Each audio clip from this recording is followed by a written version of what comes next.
back to the Pioneers sideline. I got a great cast with me right now. Josh Isenberg, Kevin Calhoun, the doctor, James Berry, all with me, all to discuss something that just happened over the weekend on Sunday. The Pittsburgh Steelers. Wait a second. You all three called a Steeler victory, double-digit points, right? Double-digit victory. A 3-point win. Never happened. We'll bring the tapes. Play the tapes. Let me see the tapes. Let's see the tapes and see what I say. I got the score right, just the wrong team picked.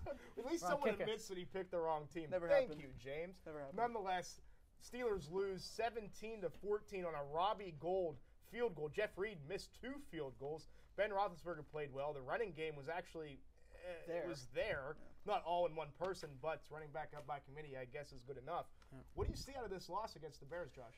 I think the biggest thing that stuck out in my mind is you can't have Ben Roethlisberger do everything, and that's what they're relying on. They're relying on Roethlisberger to produce everything, to have 250, 300 yards passing the entire game, to run a little bit. The biggest thing that I noticed, where was Aaron Smith, Brett Kiesel, Casey Hampton? That front 3 or 4 for the Steelers was nowhere to be seen, and when you don't have Troy Polamalu running the middle, those guys, Jay Cutler is going to be able to exploit that defense. You don't put pressure on Cutler, one of the most powerful arms in the NFL. A big loss for Troy Polamalu. We all know that. They lost Urlacher. We lost Polamalu. Even.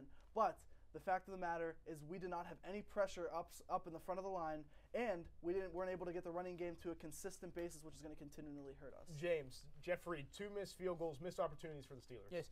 He actually, going into Sunday's game, he was 19 of 20 in the fourth quarter. Obviously, it hurts him because it was his first time kicking at Soldier Field. But Cooking. Yeah, cooking. Cooking at Soldier. You hungry? Yeah, I'm a little hungry. But one thing that stuck out to me was the offensive line. They gave up 2 sacks, not that bad compared to 4 last week. They got 7 tackles for loss, and Ben got hit 5 times. But one thing, it was worse, but it also had its good time because they had 5 rushes for more than 10 yards. Parker had 3, Mendenhall had 1, and Moore had 1. So they did have flashes of greatness, but Ben can't keep getting hit. I got to disagree a little bit about the running game. Everybody seems to think there was a presence in the running game. If you take out Rashad Mendenhall's 39-yard run and Mewelde Moore's 15-yard run, they averaged 2.5 yards per carry. Look at this guy. 51 yards on 20 carries. That's not going to win football games. But that's like saying if you you go to the NFL, take away Frank Gore's 2 80-yard runs. He has, 18 carries for 30 yards, But the difference, you take away those 2 runs, and the Steelers had the runs, but they lost the game, and they had 2.5 yards per carry. Plus, if you take away his 80-yard runs, they probably still average more than 2.5 yards per carry. Now, we're talking the run game.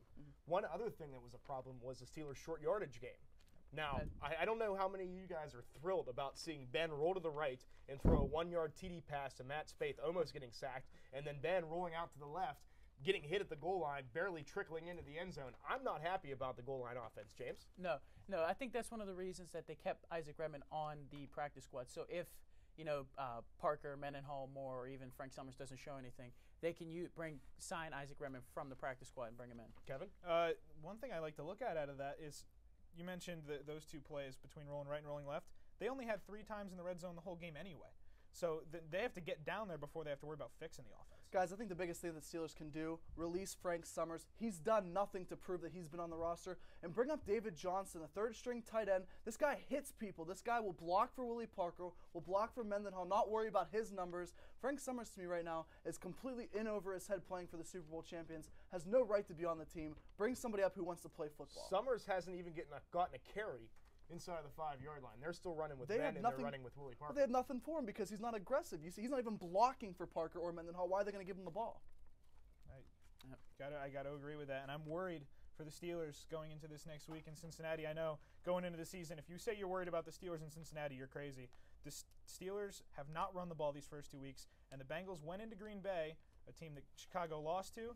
Cincinnati went into Green Bay, won that football game, and held Ryan Grant to 46 yards rushing. Thank you for bringing that up. Carson Palmer, maybe the resurrection of Carson Palmer. 3 TD passes, a rushing touchdown, 4 of a row, beating a Packers team that made Jay Cutler look like a fool. James, what about this week coming up with the Bungles? You know what? It's going to be a tough week because Cedric Benson ran on the Green Bay Packers. 141 yards. Exactly. So it's going to be a tough week, but I can still see the Steelers winning this one, even though it's going to be a tough game.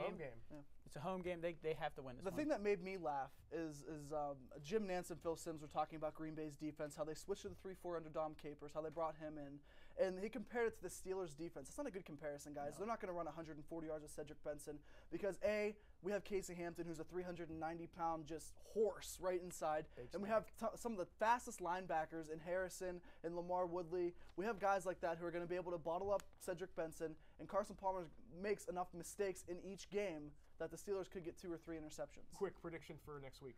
Oh, man, it's going to be Steelers are definitely going to win. I just think it's going to be a lot closer than people think, 24-21.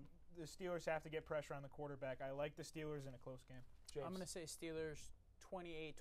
3 for 3 for the Steelers again this week. can't Hopefully, pick the Bengals. we'll have to This see is if a they can shaky. pull it out. This is a shaky one. Yeah. We'll have to see if